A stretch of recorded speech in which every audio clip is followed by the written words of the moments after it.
नमस्कार, money nine की खास पेशकश इकोनॉमिकम में आप सभी का स्वागत है।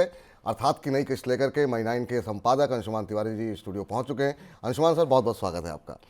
तो अंशुमान सर से आज के अर्थात पर चर्चा करें उससे पहले आपको ये बता देते हैं कि हम आगे किस तरीके से बढ़ेंगे। सबसे पहले अर्थात पर चर्चा होगी, फिर आपके सवालों के जवाब दिया जाएगा, इसके बाद इनकम की बात होगी और अंत में हमेशा की तरह अंशुमान सर से किसी किताब या फिर वेब सीरीज़ के बारे में जानकारी लेंगे।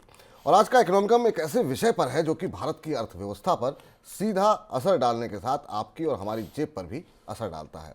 हम बात कर रहे हैं कच्चे तेल की। कच्चे तेल के बाजार में बीते कुछ समय से एक ऐसा बदलाव हुआ है जिसने कि कच्चे तेल के बड़े उत्पादकों की बादशाहत को चुनौती दे दी है। चलिए इस मुद्दे पर अंशुमान सर से ही और ज़्यादा डिटेल में विस्तारपूर्वक बातचीत करते हैं। सर, अंशुमान सर, क्या हुआ है कच्चे तेल के बाजार में? विपुल, इकोनॉमिकम के संस्करण में आपका स्वागत है। हम कच्चे तेल के बाज़ार की एक बड़ी दिलचस्प कहानी आपके पास लेकर आए हैं। आपको भी लगता होगा कि दुनिया में दो में युद्ध चल रहे हैं, दोनों तेल क्षेत्रों के आसपास युद्ध चल रहे हैं। एक मध्य पूर्व पर, एक रशिया के पास। रास्ता बंद है स्वेज का, पनामा का रास्ता बंद है।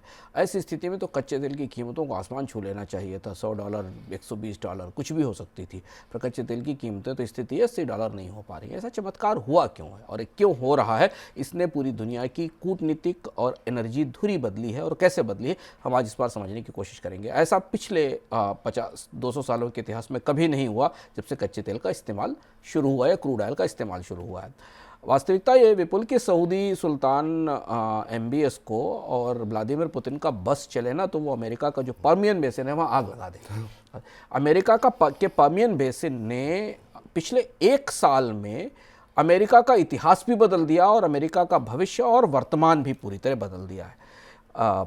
ऐसा कैसे हो सकता है कि 1 साल के भीतर वर्तमान भविष्य इतिहास सब बदल जाए? आप इमेजिन करिए कि कोई आदमी अगर किसी दूसरे ग्रह की यात्रा पर गया हुआ है और उससे वापस लौटता है 10-12 साल बाद, तो उसे भारत के तेल बाजार का हाल देखकर आश्चर्य होगा, क्योंकि जब वो यहाँ से गया हुआ होगा तब तक तो उसे ये पता होगा कि अगर मिडिल ईस्ट में कहीं थोड़ा बहुत भी गोला बारूद फटता है या कुछ होता है तो कच्चे तेल की कीमतें बढ़ जाती हैं। अब तो रूस के पास भी युद्ध हो रहा है लेकिन कच्चे तेल की कीमतें तो बढ़ ही नहीं रही, बल्कि ऐसा लग रहा है जैसे कि जो तेल बाजार के पुराने सटोरिये हैं, जिन्हें हमेशा जियोपॉलिटिकल घटनाओं के आसपास तेजी बिल्ट करने की, बाजार में तेजी बिल्ट करने की आदत है, उनकी दुकानें बंद हो रही हैं, वो अपना सामान समेट रहे हैं। विपुल, इतिहास में ऐसा कभी नहीं हुआ जब दुनिया के एक साथ 2 तेल केंद्रों के आसपास युद्ध चल रहा हो और लंबा चल रहा हो। रूस का युद्ध तो 1.5 साल से ज़्यादा हो गया और एक लंबा समय हो गया इजराइल और हमास युद्ध को लेकर। दूसरा ये कि रास्ता बंद हो तेल को लाने वाला और गैस को लाने वाला, इसके बाद भी इस परिस्थिति में कच्चे तेल की कीमतें गिरने लगे बढ़ने के बजाय, ऐसा कभी नहीं हुआ। और ऐसा क्यों हुआ इसे हम जानते हैं। 1970 का जो अरब इजराइल युद्ध था, क्योंकि लोगों को वो दौर याद है। इतिहास हमें बताता है कि 1970 का जो अरब इजराइल युद्ध था, जिसमें इजराइल की मदद के लिए, जिसको यौम किपुर वार कहते हैं, उसमें इजराइल की मदद के लिए अमेरिका आगे आया और उसके खिलाफ अरब देशों ने नाराज़ होकर अमेरिका पर ऑयल एम्बार्गो लगा दिया या अमेरिका का तेल पानी बंद कर दिया, क्योंकि अमेरिका उस समय पूरी तरह कच्चे तेल के आयात के लिए अरब देशों पर निर्भर था। 1979 में ईरान का बंधक संकट हुआ, जिसके बाद कच्चे तेल की कीमतें बढ़ी और 1990 का खाड़ी युद्ध हुआ। ये 3 घटनाक्रम हमारे हाल के बीते 100 सालों के या 75 सालों के इतिहास में ऐसे हैं जब तेल केंद्रों के आसपास कोई बड़ी घटना हुई और कच्चे तेल की कीमतें तीनों समय रिकॉर्ड लेवल पर दिखाई दी। कच्चा तेल बहुत सेंसिटिव कमोडिटी और बहुत तेजी से दुनिया की भौगोलिक घटनाक्रमों को पकड़ता है और खोलने लगता है। लेकिन आज का हाल देखिए, इजराइल और हमास के बीच जंग लाल सागर तक आ गई, रेड सी बंद हो गया, स्वेज का कल मैं आंकड़ा पढ़ रहा था, स्वेज के रेवेन्यू में, बिजनेस में गिरावट आ गई, क्योंकि इजिप्ट की कमाई का मुख्य स्रोत स्वेज से मिलने वाला किराया है, जो ट्रैफिक है, उसमें गिरावट आ गई। लोगों ने शिप्स ने स्वेज का रास्ता छोड़ दिया और अब वो अफ्रीका की परिक्रमा करके केप ऑफ गुड होप से हिंद महासागर में आने लगे। रूस से सारे तेल की आपूर्ति यूरोप को बंद हो गई, सैंक्शन लगे हुए हैं, यूरोप ने तेल खरीदना बंद कर दिया। वो पाइपलाइनें जिनके दम पर रूस की एनर्जी यूरोप को जान देती थी, वो पाइपलाइनें सूखी पड़ी हैं, बंद पड़ी हैं, उनसे कोई तेल नहीं जा रहा। दुनिया का सबसे बड़ा पाइपलाइन नेटवर्क बंद है तेल का और गैस का। वेनेजुएला पे प्रतिबंध वापस लौट आए, जिन्हें खोला गया था, उसके बाद फिर उनको बढ़ाने की तैयारी हो रही।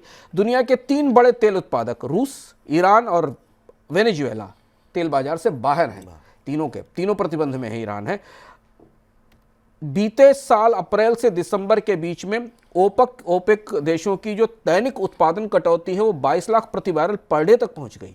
ओपेक देशों ने अप्रैल से दिसंबर के बीच, ये देखिए आंकड़ा आपके सामने ओपेक के कट्स का, ओपेक ने मांग बढ़ाने के लिए कीमतों में बढ़ोतरी की संभावना को देखते हुए उत्पादन में कटौती 22 लाख प्रति बैरल तक पहुंचा दी।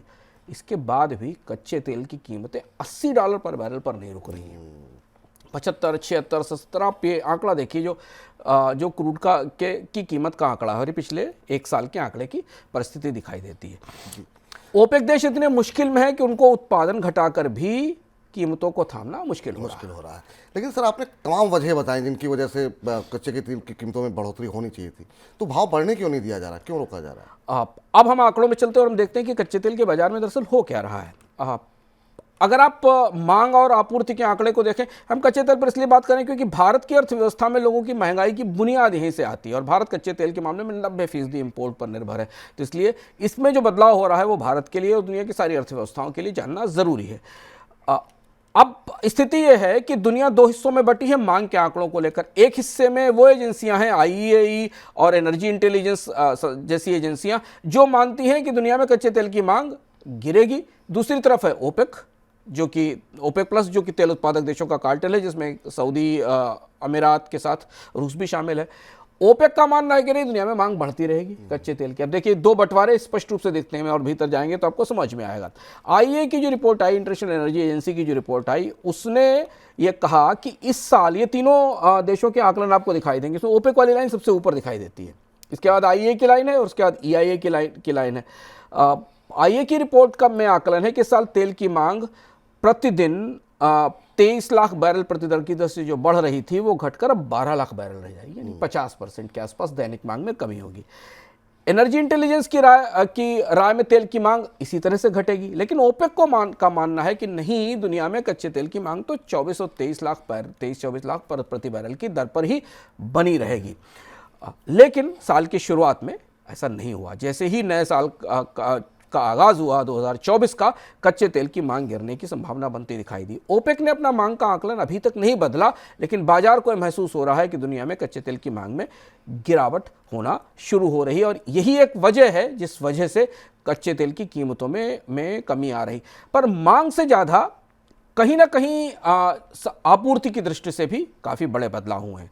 अब अगर आप ये समझिए विपुल असंगति देखिए, पैराडॉक्स देखिए कि अगर बाजार में मांग कम है तो ओपेक देशों की रणनीति को तो और ज़्यादा काम करना चाहिए। बिल्कुल। जब 22 लाख प्रति बैरल की दर से उत्पादन में कमी हो रही है तो बाजार में कीमतें और ज़्यादा बढ़नी चाहिए, लेकिन तेल की कीमतें उछक ही नहीं रही, ऊपर ही नहीं उठ रही हैं।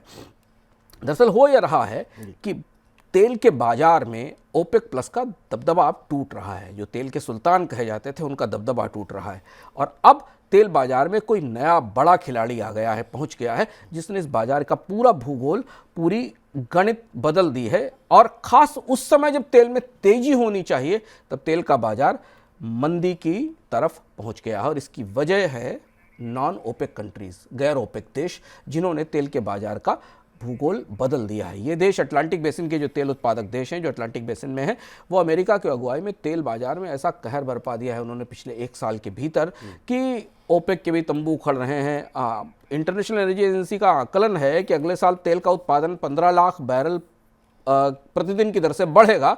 कुल सप्लाई करीब 10-11 करोड़ बैरल होगी, मगर अधिकांश उत्पादन में अधिकांश बढ़ोतरी इन नॉन ओपेक कंट्रीज से आएगी। यानी अमेरिका और उसके आसपास के देश, ब्राजील, कनाडा, गयाना ज़्यादा सप्लाई करेंगे बाजार में कच्चे तेल का, ओपेक देश नहीं करेंगे। ये कुछ तेल की धुरी बदलने जैसा है जिसे हमने शुरुआत से देखा है और यही वजह है कि इनकी वजह से कच्चे तेल की कीमतों में कोई बढ़ोतरी नहीं हो रही है। तो अब नया सुल्तान कौन बनेगा? क्या आपका इशारा अमेरिका की तरफ है? अमेरिका, ये चार्ट देखिए आपके सामने, नॉन ओपेक देशों और ओपेक देशों के तेल उत्पादन का इस चार्ट को हम रोकते हैं स्क्रीन पर। जो आंकलन हमारे पास उपलब्ध है उस हिसाब से ओपेक देश जो दुनिया में सबसे बड़े तेल उत्पादक हैं, उनके उत्पादन में उतनी बढ़ोतरी नहीं होने वाली है जितनी गैर ओपेक देशों के मामले में। और ये जो चौथी तिमाही का 2023 के आंकड़े का चार्ट है उसे देखिए, उसके बाद कितनी तेजी से बाजार में नॉन ओपेक देशों के उत्पादन में बढ़ोतरी हुई और इसका असर हमें दिखाई दे रहा है। बाजार का नया सुल्तान अमेरिका है या बन गया है और ये दुनिया की एनर्जी कूटनीति के लिए एक बहुत बड़ा फेरबदल है, बहुत बड़ा परिवर्तन है। अमेरिका का किस्सा बड़ा चमत्कारिक है और अनोखा किस्सा है। दुनिया में कभी भी ऐसे किस्से आपको, चूंकि अर्थव्यवस्थाएं लंबे समय में तैयार होती हैं, आर्थिक क्षमताएं, एनर्जी की क्षमताएं लंबे समय में पीढ़ियां लग जाती हैं बनने को तैयार होती, पर अमेरिका की एक पीढ़ी ने विपुल तेल के संकट से तेल की समृद्धि एक ही पीढ़ी ने देख ली। तेल के संकट के अगर आप मान के चलें तो 30-35 सालों के भीतर अमेरिका ने तेल की संकट से तेल की समृद्धि में सफर कर लिया, और अनोखा सफर है। मतलब अपने आप में ये किसी भी दुनिया की अर्थव्यवस्था के लिए, देश के लिए ये सपनों जैसा सफर है। हम वापस परमियन बेसिन चलते हैं, जिसका जिक्र हमने शुरुआत में कहा था कि परमियन बेसिन के कारण सऊदी और रूस परेशान है, जहां से ओपेक पर तेल के गोले छोड़े जा रहे हैं। ओपेक की बादशाहत के ऊपर सीधा तेल की बारिश हो रही है। हुआ ये कि 1970 में जब अरब देशों ने ऑयल एम्बार्गो लगाया, अरब इजराइल युद्ध के दौरान जो यौम किपुर वार था, उस समय अमेरिका का कच्चा तेल उत्पादन थकने लगा था। रॉकफेलर दौर की जो क्रांति हुई थी, जो टेक्सास से आई थी या जो अमेरिका के पश्चिमी हिस्से से आई थी, वहाँ से कच्चे तेल के उत्पादन में कमी आने लगी थी, कुएँ सूखने लगे थे, तेल इंपोर्ट के बिना काम नहीं चल रहा था। 1970 का आंकड़ा हम बताते हैं। 1970 में अमेरिका का तेल उत्पादन 96 लाख बैरल की अधिकतम ऊंचाई पर पहुंच गया था। 1970 का आंकड़ा है, और 2005 में यह घटकर 35 साल के न्यूनतम स्तर पर आ गया। यानी 1970 के बाद 2005 तक अमेरिका के तेल उत्पादन में तेज गिरावट आने लगी। स्थिति यह हो गई कि तेल आयात बढ़कर 1 करोड़ बैरल प्रतिदिन हो गया अमेरिका का, जो कि अमेरिका की कुल खपत का 50% था। यानी अमेरिका को जितना तेल चाहिए था 2005 तक, वो उसका आधा तेल आयात करने के लिए वो मध्य पूर्व के देशों पर निर्भर था, यही अरब और ओपेक देशों पर निर्भर था। और ये अमेरिका की ऊर्जा सुरक्षा का सबसे बुरा दौर था। इससे खराब दौर अमेरिका ने अपनी एनर्जी सिक्योरिटी में कभी नहीं देखा।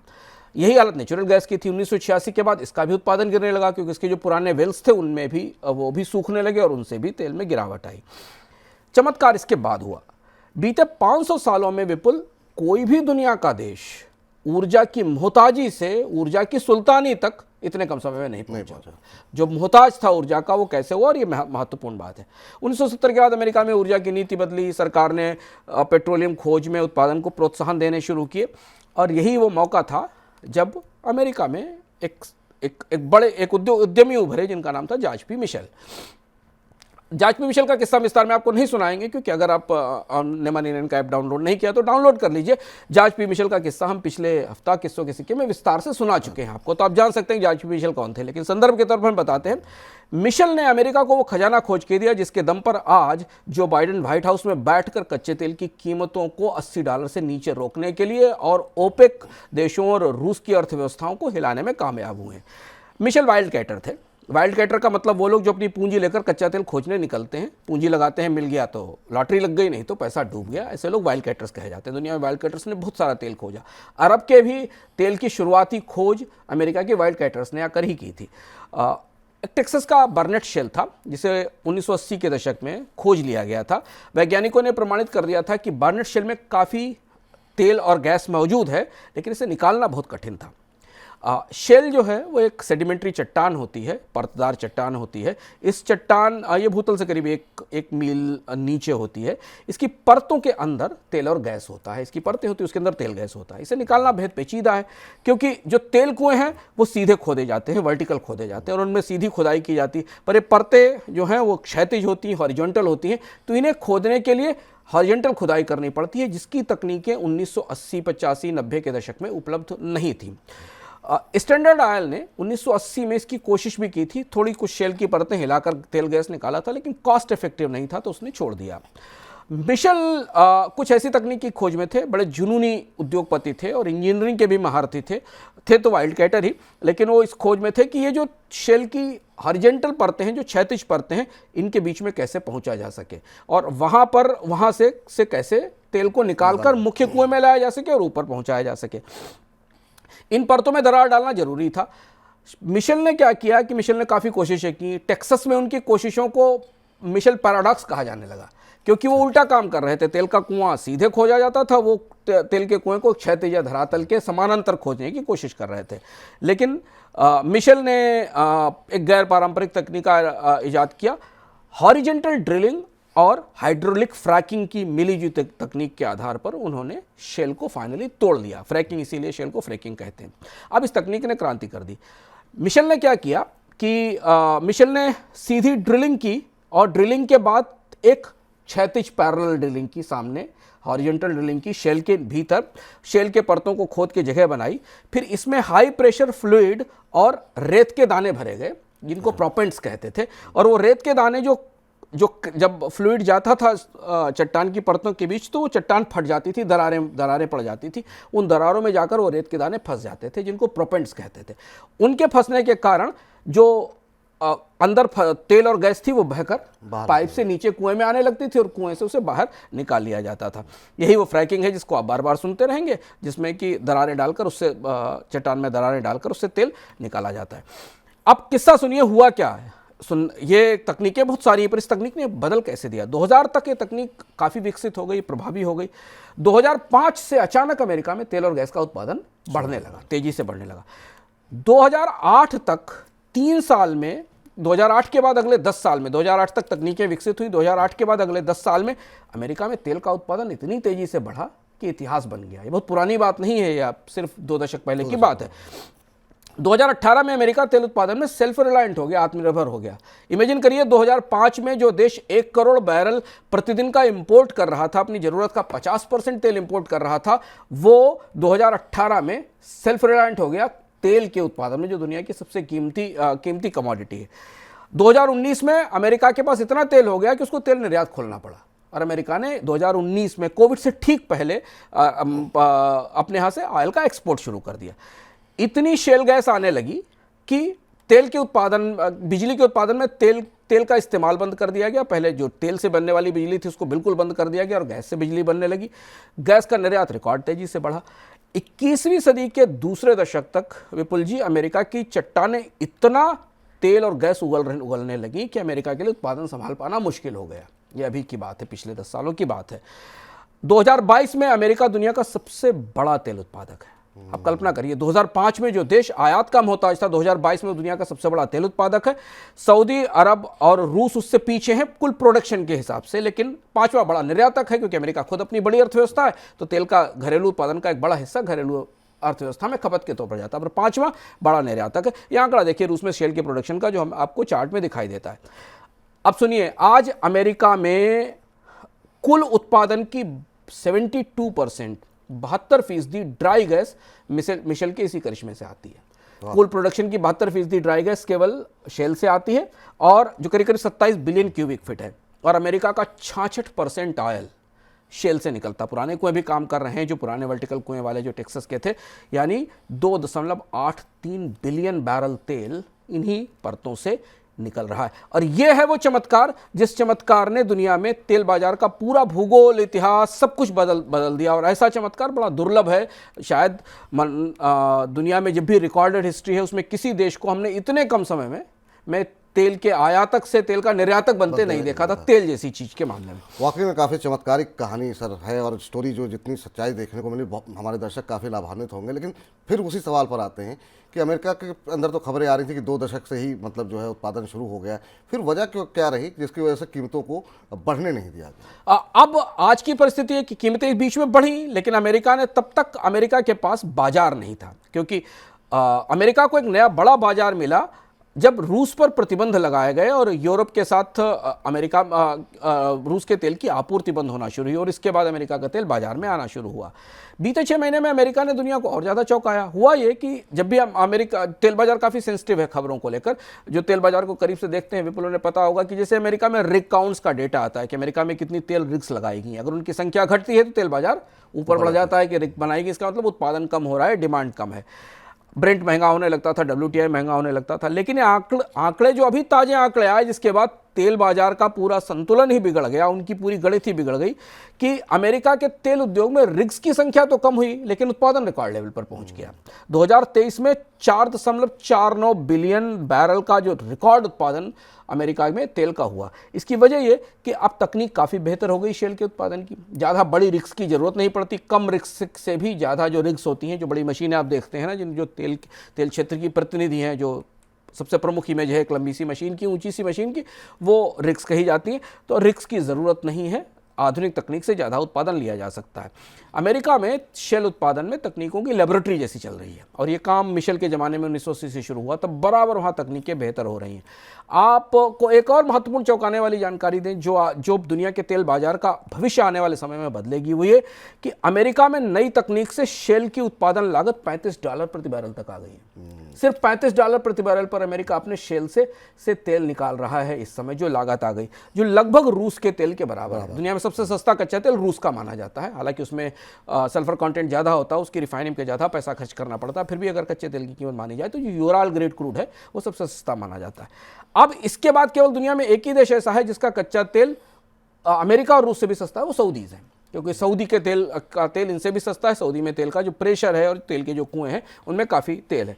अब इतनी सस्ती लागत पर विपुल $35 प्रति बैरल की लागत पर अमेरिका दुनिया के किसी भी बाजार में कच्चा तेल बेच सकता है और चुनौती दे सकता है। तो ये बात सही है कि उत्पादन बढ़ना 2005-08 से शुरू हुआ, पर बाजार में अमेरिका का खेल शुरू हुआ पिछले 4-5 सालों में, जब लागत यहां तक आ गई कि आप पूरा अटलांटिक पार करके तेल को जापान और भारत तक बेच सकते हो, और उस कीमत पर बेच सकते हो जिस कीमत पर वो ब्रेंट खरीदते हैं, यानी $60-70-80 प्रति बैरल के स्तर पर। अमेरिका के साथ ब्राजील, कनाडा और गयाना, ये 3 और देश हैं अटलांटिक बेसिन के जिन्होंने तेल बाजार में तहलका मचा दिया उत्पादन के जरिए। आपको याद होगा कि ओपेक देशों ने ब्राजील को अपने संगठन में शामिल करने की कोशिश की थी पिछले साल, अब ब्राजील ने उसको मना कर दिया था। फिलहाल वो प्रस्ताव चल रहा है। 2022 की शुरुआत की बात है, युद्ध की बात है, जहां से अमेरिका को बाजार में वो दखल मिला जहां से उसने ओपेक की सुल्तानी तोड़ी। ये बात शुरू होती है रूस और यूक्रेन के युद्ध से। 2022 की शुरुआत की बात है। अमेरिका का एक टैंकर था, ऑयल टैंकर, 274 मीटर लंबा ऑयल टैंकर था, जिसका नाम था डिकेथलॉन। ये कच्चा तेल लेकर जर्मनी के का एक बंदरगाह है विल्हेम्सहेवन, वहां पहुंचा, और उसके साथ रूस यूरोप के बाजार में अमेरिका का तेल खुलेआम पहुंचने लगा, क्योंकि रूस पर प्रतिबंध लग चुके थे। अमेरिका को नए तेल की जरूरत थी। अरब देशों को लग रहा था कि यह बाजार उनके हाथ में आएगा, ओपेक देशों को, सऊदीज को, उनके हाथ में आएगा। लेकिन चूंकि रूस को यूरोप से आने वाली पाइपलाइनें बंद हो गई थी, अमेरिका ने अपने तेल से यूरोप का बाजार पाट दिया। 1 साल के भीतर अमेरिका कोई भी तेल का संकट नहीं आया। बड़ी घोषणाएं थी, बड़ी संभावनाएं थी कि रूस का तेल बंद होगा तो यूरोप में बिजली नहीं बनेगी, यूरोप की अर्थव्यवस्था बैठ जाएगी, चरमरा जाएगी, खत्म हो जाएगी। ना गैस की कमी हुई यूरोप में, ना तेल की कमी हुई। अमेरिका ने अपने सस्ते तेल से यूरोप का पूरा बाजार पाट दिया, और यूरोप के बाजार जिसे रूस से जाने की स्थिति में, रूस के का तेल आपूर्ति रुकने की स्थिति में ओपेक देशों को मिलना चाहिए था, अरब को मिलना चाहिए था, उसे अपने हाथ से छीन लिया। ताज़ा आंकड़ा है कि 2023 के अंत तक 500 अमेरिकी टैंकर सप्लाई के लिए लगाए जा चुके हैं, जो रूस को तेल पहुंचा रहे हैं। यही वो बाजार है जिसे रूस ने गंवाया और ओपेक उसे हासिल नहीं कर पाया, बल्कि अमेरिका ने अपने इस बाजार को हासिल कर लिया। और एक तरह से कूटनीतिक रूप से यूरोप की एनर्जी सिक्योरिटी पूरी तरह अमेरिका ने अपने हाथ में ले ली। तो आज यूरोप अपनी ऊर्जा सुरक्षा के लिए अमेरिका पर निर्भर है, गैस और तेल की आपूर्ति के लिए। यही है कूटनीतिक और कारोबारी जीत जो दिखाई दी है। अब बाजार के लोग मानते हैं कि इतनी दूर से आने के बाद, अमेरिका से आने के बाद भी अमेरिका का कच्चा तेल ओपेक से सस्ता पड़ता है, क्योंकि मैंने आपको लागत की क्या गणित बताई। ओपेक इधर कीमत बढ़ा रहा था, अमेरिका सप्लाई बढ़ा रहा था। पिछले 1 साल में हमने देखा कि ओपेक के देशों ने लगातार ब्रेंट को ऊंचा रखने की, $80 $90 तक पहुंचाने की कोशिश की, उत्पादन घटाकर।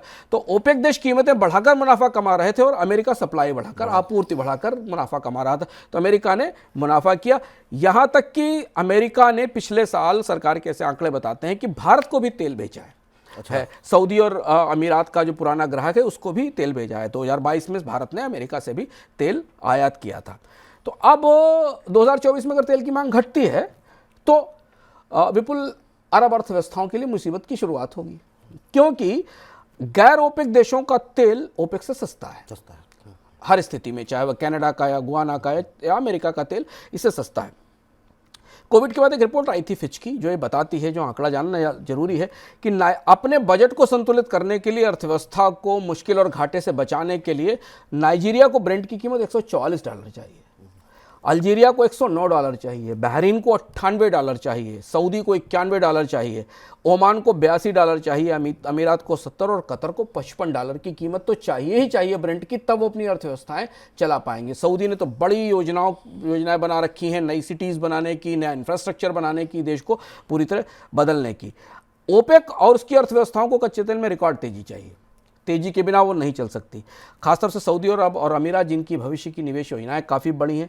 लेकिन अब हाल ये है कि जब हम इसको लिख रहे थे उस समय ये भी खबर हमने आपको मनी सेंट्रल में बताई थी कि सऊदी अरामको ने, जो दुनिया की सबसे बड़ी रिफाइनिंग कंपनी है, उसने अपना उत्पादन घटाने और विस्तार योजना पर काम करना शुरू कर दिया। वो सऊदी अरामको, जो उसको लग रहा था कि दुनिया में तेल बाजार में डिमांड ही बनी रहेगी, उसने अपने विस्तार की योजना को रोक दिया है, सिकोड़ना पड़ा है, क्योंकि मांग नहीं होगी। तो अमेरिका के साथ अब दुनिया की ऊर्जा धुरी पूरी तरह बदल गई कोविड के बाद पिछले 2 साल के अंदर।